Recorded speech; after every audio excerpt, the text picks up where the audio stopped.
ಆತ್ಮೀಯ ವಿದ್ಯಾರ್ಥಿಗಳೇ, ನಮ್ಮ ಯೂಟ್ಯೂಬ್ ಚಾನೆಲ್ಗೆ ಸ್ವಾಗತ. ಇಲ್ಲಿ ನಾವು ನಿಮಗೆ 9ನೇ ತರಗತಿಯ ಗಣಿತವನ್ನ ಬೋಧಿಸ್ತಾ ಇದ್ದೇವೆ. ಈ 9ನೇ ತರಗತಿಯ ಗಣಿತದಲ್ಲಿ ಇವಾಗ ನಾವು ಭಾಗ 1ರಲ್ಲಿನ ಅಧ್ಯಾಯ 2 ತಿಳಿಸ್ಕೊಡ್ತಿದ್ದೇವೆ. ಆ ಅಧ್ಯಾಯ 2 ಯಾವ್ದಂದ್ರೆ ಯೂಕ್ಲಿಡ್ನ ರೇಖಾಗಣಿತ ಪ್ರಸ್ತಾವನೆ. ಈ ಯೂಕ್ಲಿಡ್ನ ರೇಖಾಗಣಿತ ಪ್ರಸ್ತಾವನೆಯಲ್ಲಿ ನಾವು ನಿಮ್ಗೆ ಅಭ್ಯಾಸ 2.1 ಅನ್ನ ತಿಳಿಸ್ಕೊಡ್ತೇವೆ. ಅದಕ್ಕಿಂತ ಮೊದಲು ಯೂಕ್ಲಿಡ್ ಯಾರು? ಯೂಕ್ಲಿಡ್ ಒಬ್ಬ ಗ್ರೀಕ್ ಗಣಿತ ತಜ್ಞರು. ಯೂಕ್ಲಿಡ್ ಅವರು ಗ್ರೀಕ್ನ ಗಣಿತ ತಜ್ಞರು. ಇವ್ರು ನಮ್ಗೆ ಏನನ್ನ ತಿಳಿಸ್ಕೊಟ್ರ ಅಂದ್ರ ರೇಖಾಗಣಿತದ ಪ್ರಸ್ತಾವನೆಯನ್ನ ತಿಳಿಸ್ಕೊಟ್ರು. ಇವರು ರೇಖಾಗಣಿತಕ್ಕೆ ಒಂದು ಸ್ವರೂಪವನ್ನ ನೀಡಿದವರೇ ಯೂಕ್ಲಿಡ್ ಅವರು.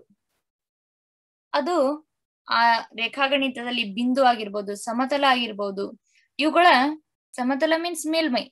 ಈ ಮೇಲ್ಮೈಗಳ ಕಲ್ಪನೆಯನ್ನ ನಮ್ಮ ಸುತ್ತಮುತ್ತಲಿನ ವೀಕ್ಷಣೆಯಿಂದೆಲ್ಲ ಇವ್ರು ನಮ್ಗೆ ಏನ್ ಮಾಡ್ಕೊಟ್ರು, ತಿಳಿಸ್ಕೊಟ್ರು. ಅದಕ್ಕೆ ಇಂದು ಈ ಅಭ್ಯಾಸದಲ್ಲಿ ನೀವೇನ್ ಮಾಡ್ತೀರಿ, ಇವರ ವ್ಯಾಖ್ಯೆಗಳನ್ನಾಗ್ಲಿ, ಇವರ ಸ್ವಯಂ ಸಿದ್ಧಗಳನ್ನಾಗ್ಲಿ, ಆಧಾರ ಪ್ರತಿಜ್ಞೆಗಳನ್ನ ಎಲ್ಲವನ್ನ ಈ ಪಾಠದಲ್ಲಿ ನಾವೇನ್ ಮಾಡ್ತೀವಿ ಎಂದು ತಿಳಿಸ್ಕೊಡ್ತೇವಿ.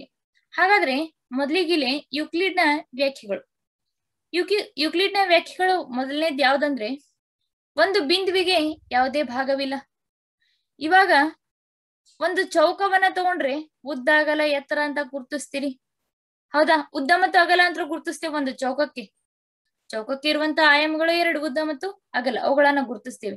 ಆದ್ರೆ ಒಂದು ಬಿಂದು, ಆ ಬಿಂದುವಿಗೆ ಯಾವುದೇ ರೀತಿಯಾದಂತ ಭಾಗ ಇಲ್ಲ. ನೆಕ್ಸ್ಟ್ ಬರುವಂತದ್ದು 2ನೇ ವ್ಯಾಖ್ಯೆ, ಒಂದು ರೇಖೆ ಎಂದರೆ ಅಗಲರಹಿತ ಉದ್ದ. ಒಂದು ರೇಖೆಗೆ ಅಗಲ ಇರುವುದಿಲ್ಲ, ಜಸ್ಟ್ ಅದಕ್ಕೆ ಏನಿರ್ತೈತಿ, ಉದ್ದ ಅಷ್ಟ ಇರ್ತೈತಿ, ಹೌದು. ನೆಕ್ಸ್ಟ್ 3ನೇದ್ದು, ಒಂದು ರೇಖೆಯ ಅಂತ್ಯಗಳು ಬಿಂದುಗಳು. ಒಂದು ರೇಖೆಗೆ ಅಂತ್ಯಗಳಿರ್ತಾವು, ಅವುಗಳು ಬಿಂದುಗಳಾಗಿರ್ತಾವು ಅಲ್ವಾ? ನೆಕ್ಸ್ಟ್ 4ನೇದ್ದು, ಒಂದು ಸರಳ ರೇಖೆಯು ಒಂದು ರೇಖೆಯಾಗಿದ್ದು, ನೋಡ್ರಿ ವಿದ್ಯಾರ್ಥಿಗಳೇ, ಒಂದು ಸರಳ ರೇಖೆಯು ಒಂದು ರೇಖೆಯಾಗಿದ್ದು ತನ್ನ ಮೇಲಿರುವ ಬಿಂದುಗಳ ಮೇಲೆ ಸಮನಾಗಿ ಹರಡಿಕೊಂಡಿರ್ತಾವೆ. ತನ್ನ ಮೇಲೆ ಅವು ಏನಾಗಿರ್ತಾವು, ಬಿಂದುಗಳನ್ನ ಹೊಂದಿರ್ತಾವು, ಸಮನಾಗಿ ಹರಡಿಕೊಂಡಿರ್ತಾವು.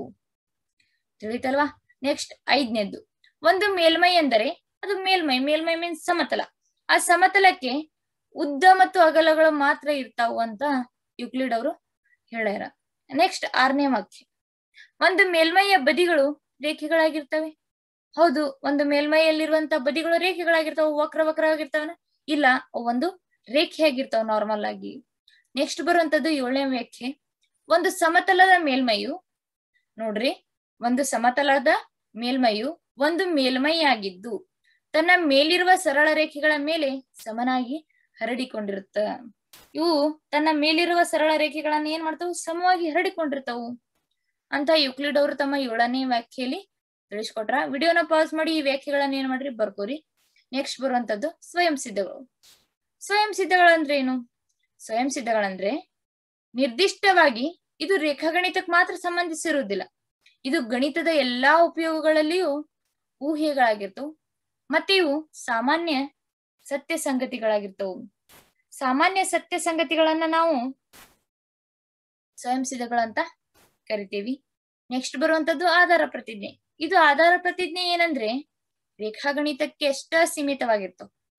ರೇಖಾಗಣಿತಕ್ಕಷ್ಟೇ ಸೀಮಿತಪಡಿಸಿದಂತ ಊಹೆಗಳಿಗೆ ನಾವು ಆಧಾರ ಪ್ರತಿಜ್ಞೆಗಳಂತ ಕರಿತೀವಿ. ನೆಕ್ಸ್ಟ್ ಬರುವಂತದ್ದು ಸುಸ್ಥಿರ. ಸುಸ್ಥಿರ ಅಂದ್ರೆ ಇಲ್ಲಿ ಸಾಧಿತವಾಗಿರುವಂತ ಹೇಳಿಕೆಗಳನ್ನ ಪ್ರತಿರೋಧಿಸುವಂತ ಯಾವುದೇ ಹೇಳಿಕೆಯನ್ನ ನಿರೂಪಿಸುವುದಕ್ಕೆ ಸಾಧ್ಯವಾಗಲ್ಲ. ಅವನ ಪ್ರತಿರೋಧಿಸ್ಬೇಕು ಅಂತ ಹೇಳಿಕೆಗಳನ್ನ ನಿರೂಪಿಸಕ್ ಸಾಧ್ಯನೇ ಆಗುದಿಲ್ಲ. ಅಂತ ಹೇಳಿಕೆಗಳನ್ನ ನಾವೇನಂತ ಕರಿತೀವಿ, ಸುಸ್ಥಿರ ಅಂತ ಕರಿತೀವಿ. ನೋಡ್ರಿ ವಿದ್ಯಾರ್ಥಿಗಳೇ, ಇಲ್ಲಿ ಏನ್ ಹೇಳ್ತಾರಂದ್ರೆ, ಸ್ವೀಕೃತವಾಗಿರುವಂತ ಸ್ವಯಂ ಸಿದ್ಧವನ್ನ, ಅವನ ನಾವು ಸ್ವೀಕರಿಸಿ ಬಿಟ್ಟಿರ್ತೀವಿ ಆ ಸ್ವಯಂ ಸಿದ್ಧವನ್ನ, ಆ ಹೇಳಿಕೆಗಳನ್ನ ನಾವು ಪ್ರತಿರೋಧಿಸಕ ಆಗೋದಿಲ್ಲ.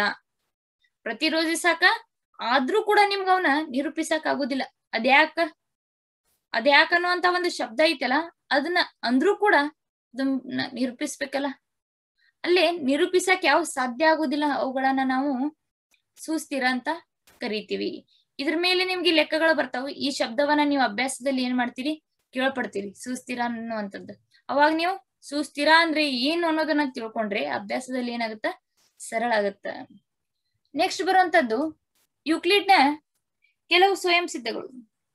ಯುಕ್ಲಿಡ್ ಅವರು ಸ್ವಯಂ ಸಿದ್ಧಗಳು ಅದಾವ, ಹೌದಾ? ಆ ಸ್ವಯಂ ಸಿದ್ಧಗಳು ಏನ್ ಹೇಳ್ತಾವಂದ್ರೆ, ಮೊದಲನೇ ಸ್ವಯಂ ಸಿದ್ಧ ನೋಡ್ರಿ, ಒಂದೇ ಅಂಶಕ್ಕೆ ಸಮವಾಗಿರುವ ಅಂಶಗಳು ಒಂದಕ್ಕೊಂದು ಸಮ. ಇಲ್ಲಿ 3 ಅಂಶಗಳದಾವು, ಎ ಬಿ ಸಿ. ಹಾಗಾದ್ರೆ ಯಾವ ರೀತಿಯು ಒಂದಕ್ಕೊಂದು ಸಮ ನೋಡ್ರಿ, A is equal to B, ಹೌದಾ ವಿದ್ಯಾರ್ಥಿಗಳೇ? A is equal to B. ಹಾಗಾದ್ರೆ B is equal to A is equal to B ಅಂತ ಹೇಳಿದ್ವಿ ನಾವು. ಹಾಗಾದ್ರೆ ಇಲ್ಲಿ ಇನ್ನೊಂದು ಏನ್ ಹೇಳ್ಬೋದು ನಾವು, A is equal to C ಅಂತ ಹೇಳ್ಬೋದಾ?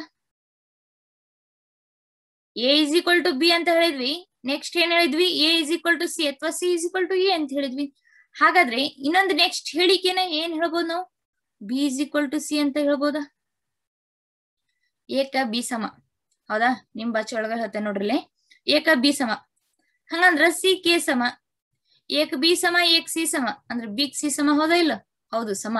ಅದಕ್ಕ ಇದು ಸ್ವಯಂ ಸಿದ್ಧ ಒಂದೇ ಅಂಶಕ್ಕೆ ಸಮವಾಗಿರೋ ಅಂಶಗಳು ಒಂದಕ್ಕೊಂದು ಸಮ ಆಗಿರ್ತಾವು.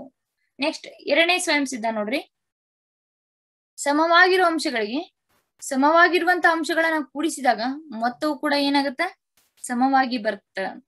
ಒಂದು ಸಮ ಅಂಶ ಮೀನ್ಸ್ ಸಮ ಇರುವಂತ ಅಂಶಗಳಿಗೆ ಸಮ ಅಂಶಗಳನ್ನ ಕೂಡಿಸ್ಬೇಕು.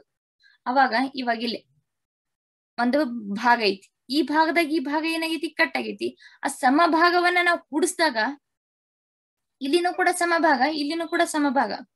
ಆ ಸಮ ಅಂಶಗಳನ್ನ ಕೂಡಿಸಿದಾಗ ನಮ್ಗೆ ಇಲ್ಲಿ ಬರುವಂತ ಮೊತ್ತನೂ ಕೂಡ ಏನಾಯ್ತು, ಸಮವಾಗಿ ಬಂತು. ಹೆಚ್ಚು ಕಡಿಮೆ ಬಂತ? ಇಲ್ಲ, ಸಮವಾಗಿನ ಬಂತಲ್ಲ. ಇದು ಏನು, ಸ್ವಯಂ ಸಿದ್ಧ 2. ನೆಕ್ಸ್ಟ್ ಬರುವಂತದ್ದು ಮೂರನೇ ಸ್ವಯಂ ಸಿದ್ಧ.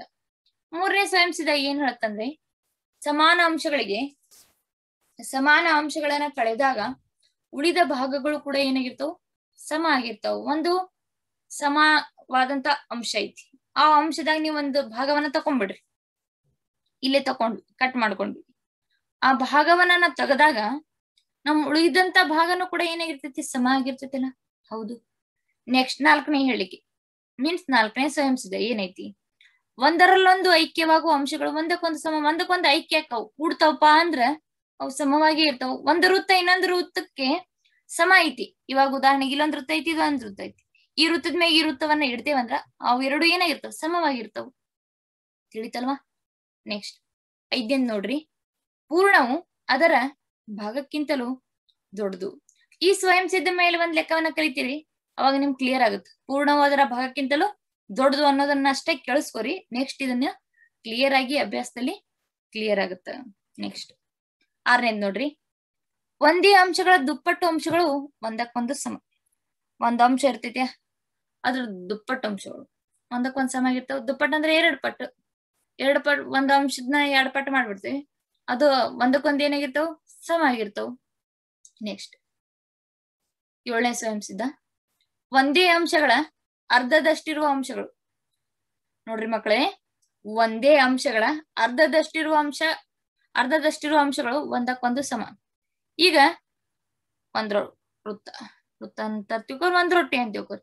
ಈ ಒಂದು ರೊಟ್ಟೆಯಲ್ಲಿ ಇದು ಒಂದ್ ಅಂಶ ಐತೆ, ಇದ್ರಾಗ ಸಮಭಾಗ ಮಾಡ್ಬಿಡ್ರಿ. ನೀವು ಮತ್ತೆ ನಿಮ್ಮ ಸ್ನೇಹಿತರ ಅರ್ಧ ತಗೊಂಡ್ಬಿಡ್ರಿ. ಇಲ್ಲಿ ಒಂದಕ್ಕೊಂದು ಅಂಶಗಳು ಏನಾಗಿರ್ತಾವ, ಸಮ ಆಗಿರ್ತಾವ. ಇವಾಗ 1 ರೂಪಾಯಿದಾಗ 8 ಹೆಂಗ್ ಸಮ, ಆ ರೀತಿ ಒಂದ್ ರೊಟ್ಟೆಯಲ್ಲಿ ಅರ್ಧ ಆಗಿರ್ಬೋದು. ಈ ರೀತಿಯಾಗಿ ಒಂದೇ ಅಂಶಗಳ ಅರ್ಧದಷ್ಟಿರುವ ಅಂಶಗಳು ಒಂದಕ್ಕೊಂದು ಸಮ ಅಂತ ಸ್ವಯಂ ಸಿದ್ಧ 7 ಹೇಳುತ್ತೆ. ನೆಕ್ಸ್ಟ್ ಆಧಾರ ಪ್ರತಿಜ್ಞೆಗಳು. ಇಷ್ಟೊತ್ತನ ಕಲ್ತಿದ್ದು ನೀವು ಸ್ವಯಂ ಸಿದ್ಧಗಳು. ಇವಾಗ ಕಲಿತಿರುವಂತದ್ದು ಆಧಾರ ಪ್ರತಿಜ್ಞೆಗಳು. ಆಧಾರ ಪ್ರತಿಜ್ಞೆಗಳಲ್ಲಿ ಮೊದಲನೇ ಆಧಾರ ಪ್ರತಿಜ್ಞೆ ಏನ್ ಹೇಳುತ್ತಂದ್ರೆ, ಯಾವುದೇ ಒಂದು ಬಿಂದುವಿನಿಂದ ಇನ್ನೊಂದು ಬಿಂದುವಿಗೆ ಒಂದು ಸರಳ ರೇಖೆಯನ್ನ ಎಳಿಬಹುದು. ಇವಾಗ ಒಂದು ಬಿಂದು ಐತಿ, ಹೌದಾ? ಇವಾಗ ಏನೈತಿಲೆ, ಒಂದು ಬಿಂದು ಐತಿ. ಆ ಬಿಂದುವಿನಿಂದ ಇನ್ನೊಂದು ಬಿಂದುವಿಗೆ ಒಂದು ಸರಳ ರೇಖೆಯನ್ನ ನಾವೇನ್ ಮಾಡ್ಬೋದು, ಎಳಿಬಹುದು. ಇಲ್ಲಿ ನೋಡ್ರಿ, ಪಿ ಮತ್ತೆ ಕ್ಯೂ ಒಂದು ಸರಳ ರೇಖೆ ಆತ. ಪಿ ಒಂದು ಬಿಂದುವಿನಿಂದ ಕ್ಯೂ ಬಿಂದುವಿಗೆ ಇಲ್ಲಿ ನಾವು ಏನ್ ಮಾಡಿದ್ವಿ, ಒಂದು ಸರಳ ರೇಖೆಯನ್ನ ಎಳೆದ್ವಿ. ತಿಳಿತಲ್ಲ?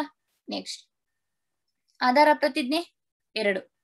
ಆಧಾರ ಪ್ರತಿಜ್ಞೆ 2 ಏನ್ ಹೇಳತ್ತಂದ್ರೆ ಮಕ್ಕಳೇ, ಒಂದು ಅಂತ್ಯಗೊಂಡಿರುವ ರೇಖೆಯನ್ನ, ಈಗ ಅಂತ್ಯಗೊಂಡೈತಿ ಅಂತ ಅನ್ಕೊಂಡೇವಿ ರೇಖೆಯನ್ನ, ಇದಕ್ಕೂ ಕೂಡ ಎ ಬಿ ಅಂತ ಹೆಸರು ಕೊಡ್ರಿ. AB ಅಂತ ಹೆಸರು ಕೊಟ್ಟೆ. ಇಲ್ಲಿಗೆ ಅಂತ್ಯಗೊಂಡು ಬಿಟ್ಟೈತಿ ಆ ರೇಖೆನ ನಾವು ನೆಕ್ಸ್ಟ್ ಏನ್ ಮಾಡ್ಬೋದು, ವಿಸ್ತರಿಸಬಹುದು. ಅಲ್ಲಿಗೆ ಎಂಡ್ ಆಯ್ತಾ? ಇಲ್ಲ. ಆ ರೇಖೆನ ನಾವೇನ್ ಮಾಡ್ಬೋದು, ಅನಿರ್ದಿಷ್ಟವಾಗಿ ವಿಸ್ತರಿಸಬಹುದು ಅಂತ ನಮ್ಮ ಆಧಾರ ಪ್ರತಿಜ್ಞೆ 2 ಹೇಳುತ್ತೆ. ತಿಳಿತಲ್ವಾ? AB ಇಲ್ಲೇ ರೇಖೆ, ಆ ರೇಖೆ ಅಂತ್ಯಗೊಂಡಿದ್ರು ಕೂಡ ನಾವ್ ಅದನ್ನ ಕಂಟಿನ್ಯೂಸ್ ಆಗಿ ಅಂದ್ರೆ ಮುಂದುವರಿಸಬಹುದು ಅಂತ ನಮ್ಮ ಆಧಾರ ಪ್ರತಿಜ್ಞೆ 2 ಹೇಳುತ್ತೆ. ನೆಕ್ಸ್ಟ್ ಆಧಾರ ಪ್ರತಿಜ್ಞೆ 3. ಆಧಾರ ಪ್ರತಿಜ್ಞೆ 3 ಏನ್ ಹೇಳತ್ತಂದ್ರೆ, ಯಾವುದೇ ಕೇಂದ್ರದಿಂದ ಒಂದು ವೃತ್ತ ಐತೆ ಅಂದ್ರೆ ವೃತ್ತದಲ್ಲಿ ಇಲ್ಲಿ ಮಧ್ಯ ಬರುವಂತದ್ದು ಕೇಂದ್ರ ಬಿಂದು. ಮಧ್ಯ ಬರುವಂತದ್ದೇನ ಅದು ಕೇಂದ್ರ ಬಿಂದು ಅಂತ ಕರಿತೇವೆ ನಾವು. ಆ ಕೇಂದ್ರ ಬಿಂದುವಿನಿಂದ ಯಾವುದೇ ತ್ರಿಜ್ಯದಿಂದ ಒಂದು ವೃತ್ತವನ್ನ ನಾವ್ ಏನ್ ಮಾಡ್ಬೋದು, ಎಳಿಬಹುದು. ಹೌದಿಲ್ಲ? ತ್ರಿಜ್ಯ ಇದ್ರ ಮಾತ್ರ ನಾವು ವೃತ್ತ ಎಳಿಬಹುದು. ತ್ರಿಜ್ಯ ಗೊತ್ತಿದ್ರ ವೃತ್ತ ಎಳಿತೀವಿ, ವ್ಯಾಸ ಗೊತ್ತಿದ್ರು ಕೂಡ ಏನ್ ಮಾಡ್ತೀವಿ, ವೃತ್ತವನ್ನ ಎಳಿತೇವಿ. ಬಟ್ ಆದ್ರ ತ್ರಿಜ್ಯನು ಗೊತ್ತಿರ್ಬೇಕು. ತ್ರಿಜ್ಯ ಗೊತ್ತಿದ್ರನೇ ಇಲ್ಲಿ ವೃತ್ತವನ್ನ ಎಳೆಯಕ ಸಾಧ್ಯ. ಆಧಾರ ಪ್ರತಿಜ್ಞೆ 3 ಏನ್ ಹೇಳುತ್ತೆ, ಯಾವುದೇ ಕೇಂದ್ರದಿಂದ ಮತ್ತು ಯಾವುದೇ ತ್ರಿಜ್ಯದಿಂದ ಒಂದು ವೃತ್ತವನ್ನ ಎಳಿಬಹುದು. ಕೇಂದ್ರವನ್ನ ನಾವು ಮಧ್ಯವಾಗಿ ಇಟ್ಕೊಂಡ ವೃತ್ತವನ್ನ ಎಳಿತೀವಿ. ತಿಳಿತಲ್ವಾ? ನೆಕ್ಸ್ಟ್ ಆಧಾರ ಪ್ರತಿಜ್ಞೆ 4. ಆಧಾರ ಪ್ರತಿಜ್ಞೆ 4 ಏನ್ ಹೇಳುತ್ತಂದ್ರೆ, ಎಲ್ಲಾ ಲಂಬ ಕೋನಗಳು ಒಂದಕ್ಕೊಂದು ಸಮ. ಇವಾಗ ನೋಡ್ರಿ ಮಕ್ಕಳೇ, ಲಂಬ ಕೋನದ ಅಳತೆ ಎಷ್ಟಿರ್ತೈತಿ? 90 ಡಿಗ್ರಿ ಇರ್ತೈತಿ. ಲಂಬ ಕೋನದ ಅಳತೆ ಎಷ್ಟು? 90 ಡಿಗ್ರಿ. 90 ಡಿಗ್ರಿ ಕೋನವನ್ನ ಯಾವ ರೀತಿನಾರ ತೆಗಿರಿ ನೀವು, ಅದರ ಅಳತೆ ಏನಾಗಿರ್ತೈತಿ? ಸಮ ಆಗಿರ್ತೈತಿ. ಉದಾಹರಣೆ ನೋಡ್ರಿ, ಇದು ಒಂದು ಲಂಬ ಕೋನನ, ಇದು ಸ್ಟ್ರೇಟ್ ಆಗಿರ್ಬೇಕು. ಇದ್ರ ಅಳತೆ ಎಷ್ಟೈತಿ? 90 ಡಿಗ್ರಿ ಐತಿ. ಇದೇ ಲಂಬ ಕೋನವನ್ನ ಹಿಂಗ್ ತೆಗಿರಿ, ಇದ್ರ ಅಳತೆ ಎಷ್ಟೈತಿ? 90 ಡಿಗ್ರಿ ಐತಿ. ಇನ್ನೊಂದು ರೀತಿಯಾಗಿ ಲಂಬ ಕೋನವನ್ನ ತೆಗಿಬಹುದು, ಈ ರೀತಿಯಾಗಿ. ಹೌದಾ? ಇಲ್ಲಿರುವಂತ ಅಳತೆ ಎಷ್ಟೈತಿ? 90 ಡಿಗ್ರಿ ಐತಿ. ಹಾಗಾಗಿ ಎಲ್ಲಾ ಲಂಬ ಕೋನಗಳು ನಾರ್ಮಲ್ ಆಗಿ ಲಂಬ ಕೋನಗಳ ಅಳತೆ 90 ಡಿಗ್ರಿನೇ ಇರ್ತೈತಿ. ಹಾಗಾಗಿ ಅದು ಒಂದಕ್ಕೊಂದು ಏನಾಗಿರ್ತೈತಿ? ಸಮವಾಗಿರ್ತೈತಿ. ಇದು ನಮ್ಮ ಆಧಾರ ಪ್ರತಿಜ್ಞೆ 4. ನೆಕ್ಸ್ಟ್ ಇಲ್ಲಿ ಆಧಾರ ಪ್ರತಿಜ್ಞೆ 5.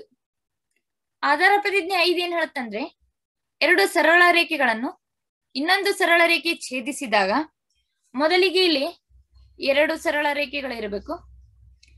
ಎರಡು ಸರಳ ರೇಖೆಗಳನ್ನು, ಎಷ್ಟು ಸರಳ ರೇಖೆಗಳಿರ್ಬೇಕು? ಎರಡು ಸರಳ ರೇಖೆಗಳಿರ್ಬೇಕು.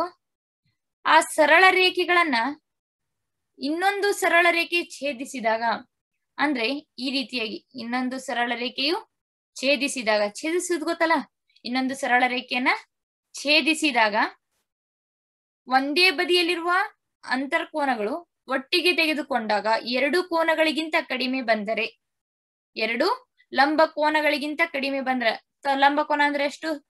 90 ಡಿಗ್ರಿ. ಲಂಬ ಕೋನ ಅಂದ್ರೆ ಎಷ್ಟು? 90 ಡಿಗ್ರಿ. ಆ 90 ಡಿಗ್ರಿ ಕೋನಕ್ಕಿಂತ ಕಡಿಮೆ ಬಂದ್ರ ಆ ಎರಡೂ ಸರಳ ರೇಖೆಗಳು ಅನಿರ್ದಿಷ್ಟವಾಗಿ ವೃದ್ಧಿಸಿದಾಗ ಮೊತ್ತವು ಎರಡು ಲಂಬ ಕೋನಗಳಿಗಿಂತ ಕಡಿಮೆ ಬರುವ ದಿಕ್ಕಿನಲ್ಲೇ ಆ ಎರಡೂ ಸರಳ ರೇಖೆಗಳು ಒಂದಕ್ಕೊಂದು ಸಂಧಿಸುತ್ತೆ. ಇಲ್ಲಿ ಅರ್ಥ ಇಷ್ಟೇ. ಈ ಡೆಫಿನಿಷನ್ ಇಂದು ಆಧಾರ ಪ್ರತಿಜ್ಞೆ 5 ಎರಡು ಸರಳ ರೇಖೆಗಳು. ಇದೊಂದು ಸರಳ ರೇಖೆನ, ಆ ಸರಳ ರೇಖೆಗೆ ನಾವೇನಂತ ಹೆಸರು ಕೊಡೋಣ? AB ಅಂತ ಹೆಸರು ಕೊಡೋಣಪ್ಪ. ಹೌದು. ಇಲ್ಲೊಂದು ಸರಳ ರೇಖೆ ಐತಿ, ಇದಕ್ಕೆ CD ಅಂತ ಹೆಸರು ಕೊಡೋಣ. ಕೊಟ್ವಿ. ಒಂದು ಸರಳ ರೇಖೆ ಇದನ್ನ ಏನ್ ಮಾಡ್ತು? ಛೇದಿಸ್ತು. ಹೌದಾ? ಇದಕ್ಕೊಂದ್ ಹೆಸರು ಕೊಡೋಣ್ರಿ. ಇದಕ್ಕೇನಂತ ಕೊಡೋಣ್ರಿ? P ಮತ್ತೆ Q ಅಂತ ಕೊಡೋಣ್ರಿ. ನಾರ್ಮಲ್ ಆಗಿ P Q ಕೊಟ್ವಿ. ಆವಾಗ ಇಲ್ಲೇ ಅಂತರ್ಕೋನಗಳು ಇಲ್ಲದ ನೋಡ್ರಿ, ಒಂದೇ ಬದಿಯಲ್ಲಿರ್ಬೇಕು ಕೋನ. ಇಲ್ಲೊಂದ್ ಕೋನ ಏರ್ಪಡ್ತು, ಇಲ್ಲೊಂದ್ ಕೋನ ಏರ್ಪಡ್ತು. ಈ ಕೋನಕ್ಕೆ 1 ಅಂತ, ಈ ಕೋನ 2. ಹೌದಾ? ಬೇಕಾದ್ರೆ ನೀವು ಇದಕ್ಕೆ 1, 2 ಅಂತಾನು ಕೊಡ್ರಿ, ನೋ ಪ್ರಾಬ್ಲಮ್. ಇವಾಗ ನಾನು ಈ ಕೋನಕ್ಕೆ 1 ಅಂತ ಕೊಟ್ಟೆ, ಈ ಕೋನಕ್ಕೆ 2 ಅಂತ ಕೊಟ್ಟೆ. ಈ ಎರಡೂ ಕೋನಗಳು ಏನ್ ಹೇಳತ್ತಂದ್ರೆ ಅದು ಲಂಬ ಕೋನಗಳಿಗಿಂತ ಕಡಿಮೆ ಇದ್ದರೆ, ಲಂಬ ಕೋನ ಮೀನ್ಸ್ 90 ಡಿಗ್ರಿ. ಹೌದಾ? ಅವೇನಾದ್ರೂ ಲಂಬ ಕೋನಕ್ಕಿಂತ ಕಡಿಮೆ ಬಂದರೆ 1 ಮತ್ತು 2ರ ಮೊತ್ತವು ಈ ಕೋನ 1+2. ಹೌದಾ? ಅಂದ್ರೆ 1+2 ಮೀನ್ಸ್ ಕೋನ 1 ಮತ್ತು ಕೋನ 2ರ ಮೊತ್ತವು 180 ಡಿಗ್ರಿಗಿಂತ ಕಡಿಮೆ ಇರ್ತೈತಿ. ಅರ್ಥ ಮಾಡ್ಕೊಳ್ಳಿ. ಎರಡು ಸರಳ ರೇಖೆಗಳನ್ನ ಇನ್ನೊಂದು ಸರಳ ರೇಖೆ ಛೇದಿಸಿದಾಗ ಇಲ್ಲೇ ಒಂದೇ ಬದಿಯಲ್ಲಿ ಉಂಟಾಗುವಂತಹ ಅಂತರ್ಕೋನಗಳು 90 ಡಿಗ್ರಿಗಿಂತ ಕಡಿಮೆ ಇದ್ದರೆ ಈ ಎರಡೂ ಕೋನಗಳ ಮೊತ್ತವು 180 ಡಿಗ್ರಿಗಿಂತ ಕಡಿಮೆ ಇರ್ತೈತಿ. ಏನಿರುತ್ತೆ 180 ಡಿಗ್ರಿಗಿಂತ ಕಡಿಮೆ ಇರ್ತ. ಇನ್ನೊಂದೇನಂದ್ರೆ AB ಮತ್ತೆ CD ಎರಡು ರೇಖೆಗಳು ಹೌದಾ? ಹೌದಾ? ABನೂ ಒಂದ್ ರೇಖೆ, CDನೂ ಒಂದ್ ರೇಖೆ. ಈ ರೇಖೆಗಳು P ಇಲ್ಲಿ ಛೇದಿಸ್ಯಾವ. ಹೌದು. ಇವು ಎಲ್ಲಾದ್ರೂ ಮುಂದ್ ಒಂದ್ ಕಡೆ ಹೋಗಿ ಆದ್ರೂ ಕೂಡ ಏನಾಕವು ಒಂದಕ್ಕೊಂದು ಸಂಧಿಸ್ಬಹುದು. ಅಂದ್ರೆ ಇದನ್ನ ಹಿಂಗ ಹೇಳ್ಕೊಂತ ಹೋದ್ರ ಒಂದಕ್ಕೊಂದ್ ಏನಾಕವು ಸಂಧಿಸ್ತಾವ ಅಂತ ಹೇಳತ್ತ. ಇವಾಗ ಸಮಾಂತರ ಸರಳ ರೇಖೆಗಳು ಒಂದಕ್ಕೊಂದು ಛೇದಿಸ್ತಾವ ಇಲ್ಲ, ಅದು ಛೇದಿಸುದಿಲ್ಲ ಅಂತ ಅವುಗಳನ್ನ ಸಮಾಂತರ ಸರಳ ರೇಖೆಗಳಂತ ಕರಿತೀವಿ. ಸಮಾಂತರ ಸರಳ ರೇಖೆ ಮುಂದಿನ ಪಾಠದಾಗ ಬರ್ತ. ಆದ್ರೆ ಇವಾಗ ಇಲ್ಲಿ ಆಧಾರ ಪ್ರತಿಜ್ಞೆ ಇದೇನ್ ತಿಳ್ಕೊಬೇಕಂದ್ರೆ, ಎರಡು ಸರಳ ರೇಖೆಗಳು, ಒಂದು ಸರಳ ರೇಖೆ ಛೇದಿಸಿದಾಗ ಇಲ್ಲಿ ಒಂದೇ ಬದಿಯಲ್ಲಿ ಉಂಟಾಗುವಂತ ಅಂತರ್ಕೋನಗಳು, ಹೌದಾ, ಒಂದೇ ಬದಿಯಲ್ಲಿ ಉಂಟಾಗುವಂತ ಅಂತರ್ಕೋನಗಳು 90 ಡಿಗ್ರಿಗಿಂತ ಕಡಿಮೆ ಇದ್ದರೆ ಈ ಎರಡೂ ಕೋನಗಳ ಮೊತ್ತವು 180 ಡಿಗ್ರಿಗಿಂತ ಕಡಿಮೆ ಬರುತ್ತೆ. ನೆಕ್ಸ್ಟ್ ಆ ಎರಡೂ ಸರಳ ರೇಖೆಗಳು ಒಂದೇ ಬರುವ ದಿಕ್ಕಿನಲ್ಲಿ ಒಂದಕ್ಕೊಂದು ಏನಕ್ಕವು ಸಂಧಿಸ್ತಾವು ಅಂತ ಆಧಾರ ಪ್ರತಿಜ್ಞೆ 5 ಹೇಳುತ್ತೆ.